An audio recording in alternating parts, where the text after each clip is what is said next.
Hey everyone, just got done with our episode one of many of our artist interviews. I'm Abhinav, and today we had a great discussion with underground abstract rapper Chimezie. I've included timestamps in the comments for each question, so without further ado, let's get right to it. Okay, cool. So we'll just get into it. If you want to give like a brief introduction to yourself.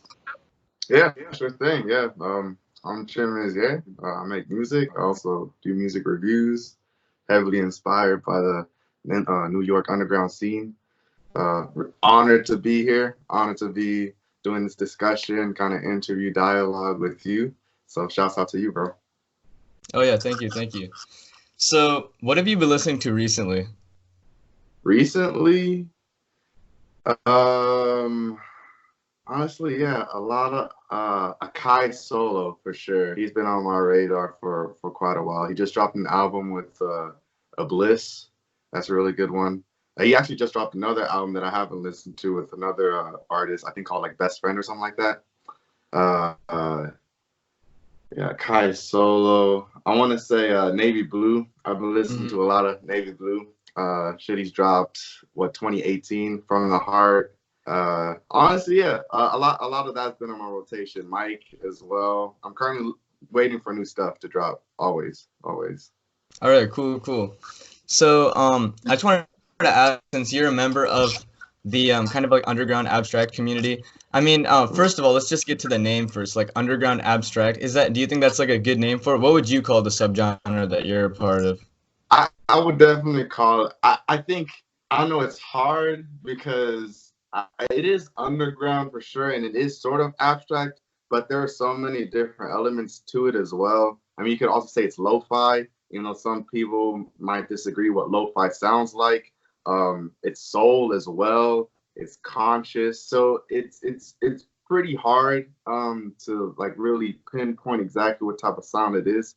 What I usually go by, I usually uh, kind of define it as like almost slums rap because I feel like slums they really pushed this type of sound, this subgenre to the masses. I feel like they were definitely the pioneers, even back in what 2015, 2016. So they've been on this from the get go, honestly. Mm-hmm. Yeah, and you mentioned slums, so I bet they're a pretty big inspiration for you. Would you mention like any artists that are like also big inspirations? Oh, 100%. Yeah, slums. Yeah, you can't be in this sound without crediting slums uh to a certain extent for sure. Um, but outside of that, um, I don't know. I feel like a lot of the artists that I listen to, they're somewhat affiliated with slums, like Mm-hmm. just at least somewhat. I mean, Earl, he's not part of slums, but obviously he's been inspired by them as well. So I'm usually inspired by Earl, and he's the reason I got into them for sure.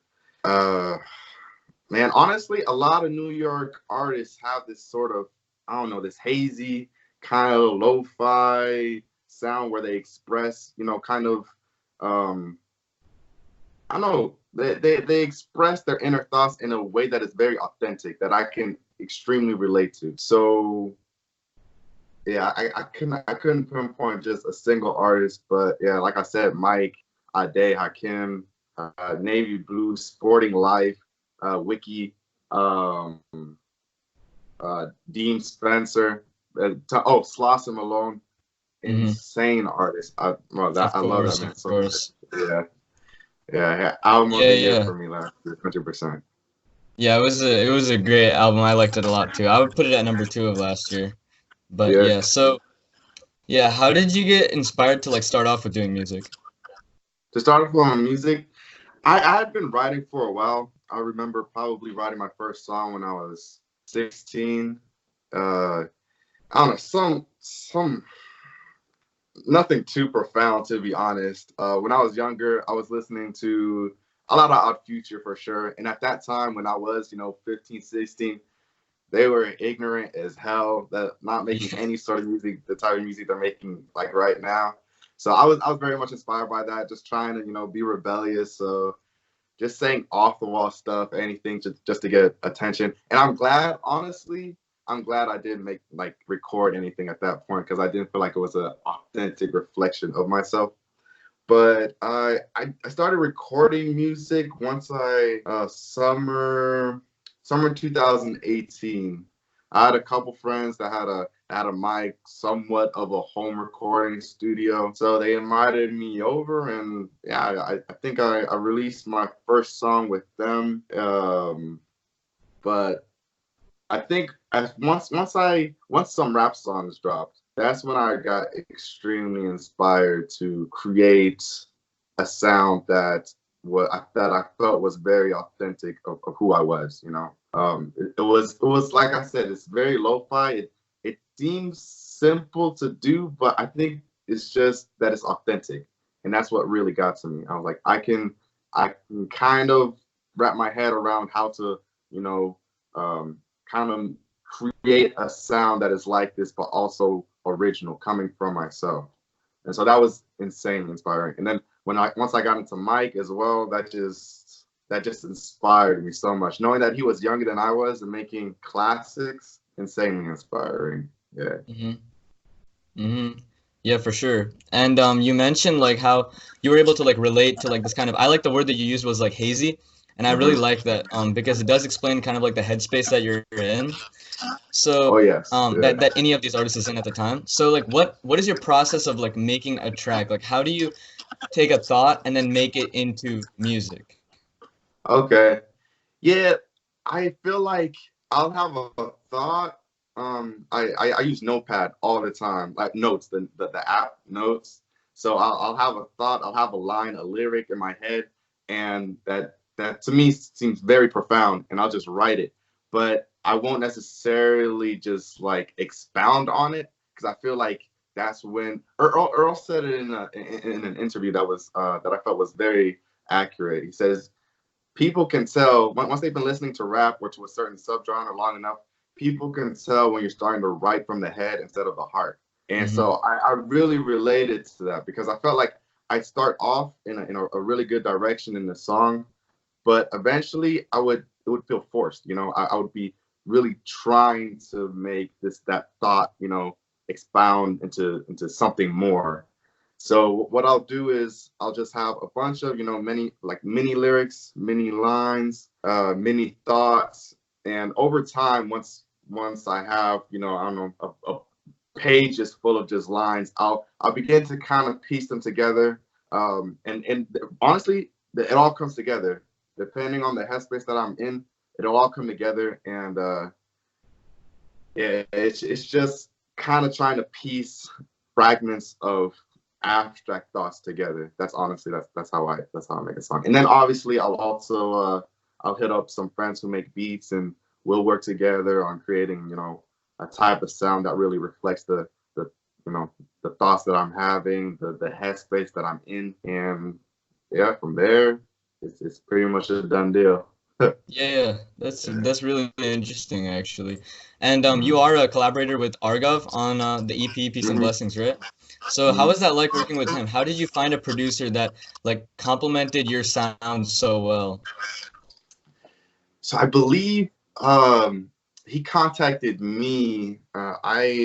Like I said, I also review music. I have a YouTube channel, and I want to say that's how he found me. And I, I want to say he sent me some beats over my email, and immediately I was like, "This is it, he has a very special sound for sure. You can tell who he's influenced by, but he has a distinct sound that I think not a lot of people are doing. That kind of seems like it's very dreamy, very atmospheric, but also still like hazy and abstract. So um, yeah, as soon as I heard that beat pack, I definitely hit him up.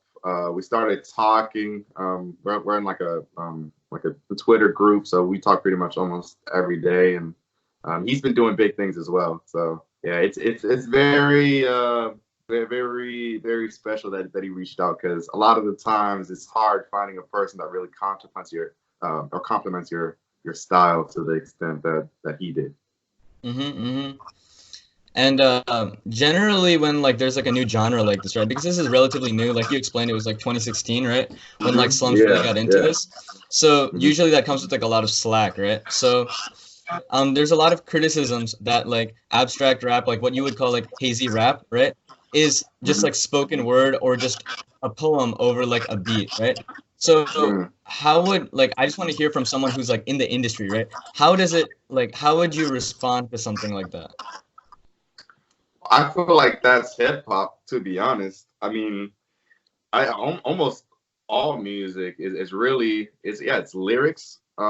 That's either rap, sung, spoken over an instrumental. I feel like people just maybe they'll hear the subject or the content and not really see it as, I don't know, as fun or something you can dance to, groove to. But I feel like, man, even, man, Bob Dylan from the 60s, 70s, I mean, that was pretty much just spoken word over some guitar. It's like, I I feel like that's a very weak argument to try to, um, to try to not recognize this new era of rap as not valid. To say that it's just spoken word or um, just poetry over beats, because it is definitely poetry.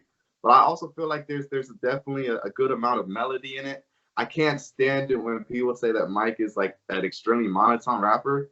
He's so melodic. Like, maybe his voice is kind of is very deep, and I feel like maybe that's what that throws people off. But he's one of the most melodic rappers to me, because just the his inflections and his rhyme schemes are off the wall. Off to me, I immediately hear it, and that's what gravitated. Yeah, that's why I gravitated towards this music. Yeah, and I definitely agree. I think there's like a certain level of like willful ignorance that goes into like saying something like that, right? Because again, Hmm. it is like kind of like a new kind of stream of music.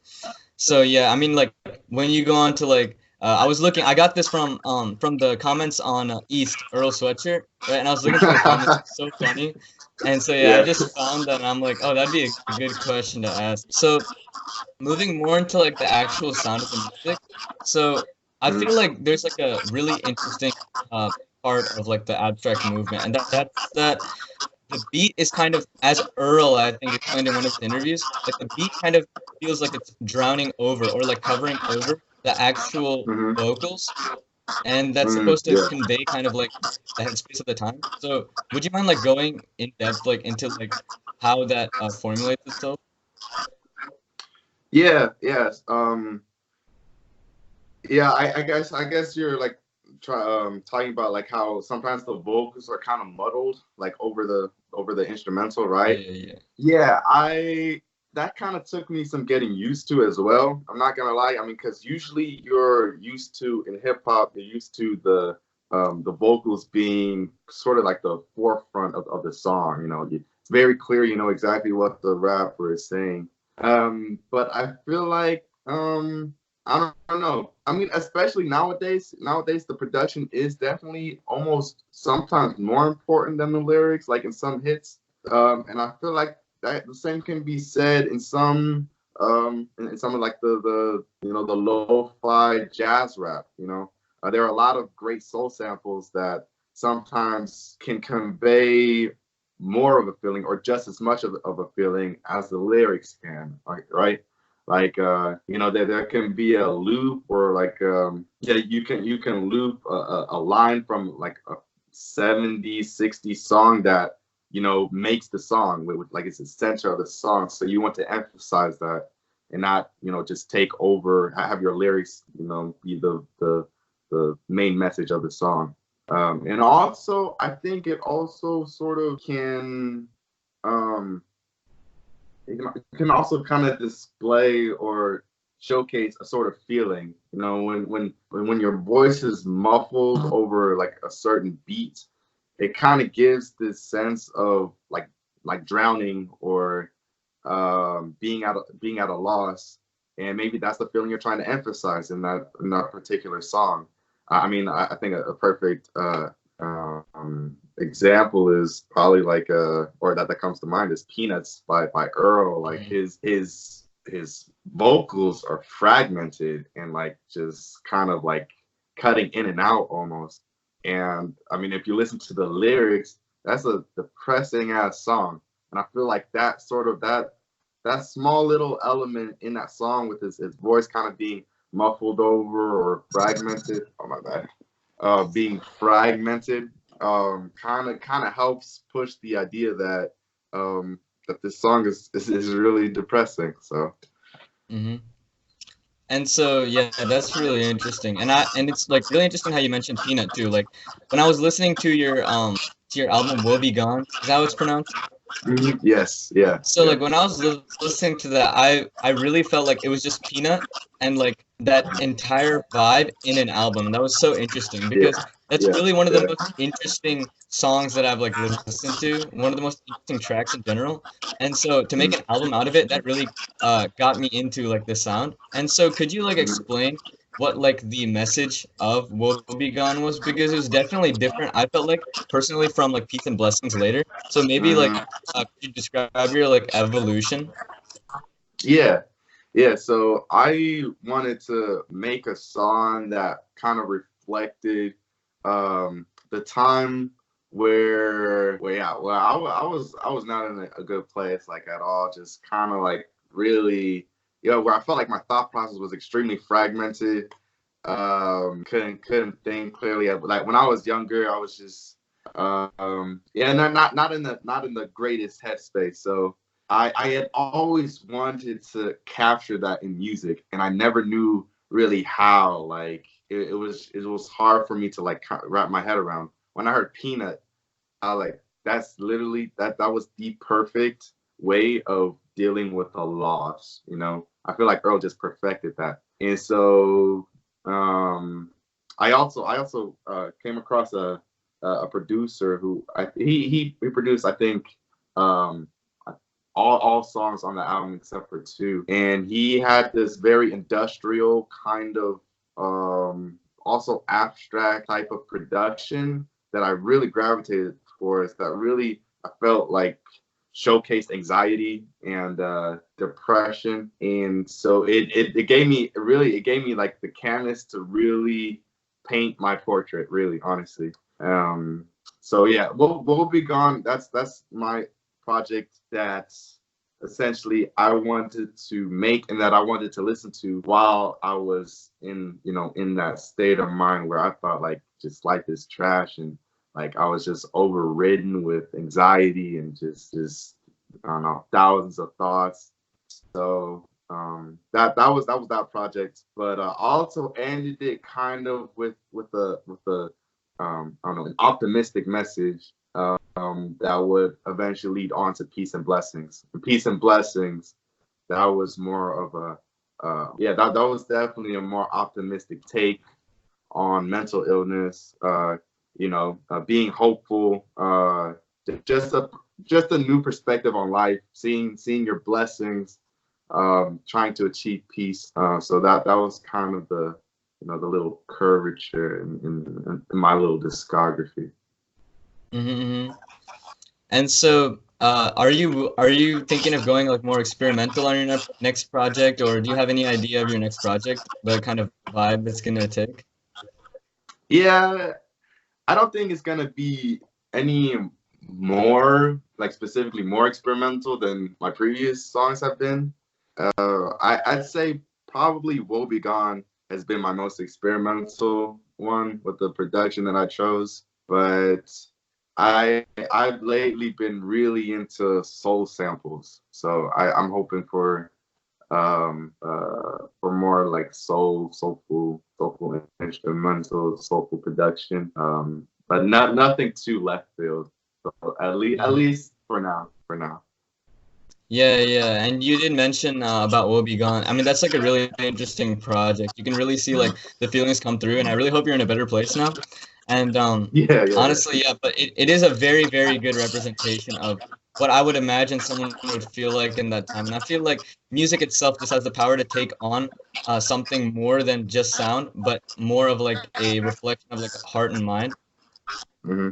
Mhm. So, do you have any artists that you're interested in right now that you want to put out, that you want to shout out? For sure, yeah. Argov, for sure. He's crazy. He's doing big things too. Yeah, he's doing big things. You should definitely watch out for him. E as well. He's a really good rapper that I have something in the works with as well. Dom Taylor, he's a rapper and producer in England. I want to say Leicester. Also doing pretty big things over there. He also was actually he's one of the first artists that I came into that was like just making amateur music that I felt was like that's the type of music that I want to make. So also very inspiring. Uh, um, yeah, damn. I hope I'm not leaving anyone off, but yeah, right now those are the three that are coming into mind for sure, for sure. For sure, that's great. And again, like I said before, I'm a big fan of your music. I'm really happy that we were able to do this together. And Yeah, I'm thank you, wishing man. you peace and blessings too, man. Bro, I All right. appreciate that. To you too, brother. All right, man. See you. All right, much love. We hope you enjoyed the interview. Be sure to check out his music, his album Woebegone, and his collaborative EP with Argov, Peace and Blessings, on Spotify, Apple Music, SoundCloud, and YouTube. If you're into Earl Sweatshirt, Mike, Medin, Mavi, Pink Sifu, any of them, anyone from the Slums Collective and beyond, Chimezie is the artist for you. If you're interested in music that reflects the nuances of a conflicted mind and then contrarily a more recovered mind, then he's also the artist for you. Do you guys have any artists that you want us to interview? Drop them down in the comments or hit us up at PHS Music Journalism on Instagram. Honestly, guys, we're making moves, all right? If you want to get in on the action early, I want to see you guys, room 192, 3:30 to 4:30, every Gold Tuesday. Thanks for joining us this episode. Peace.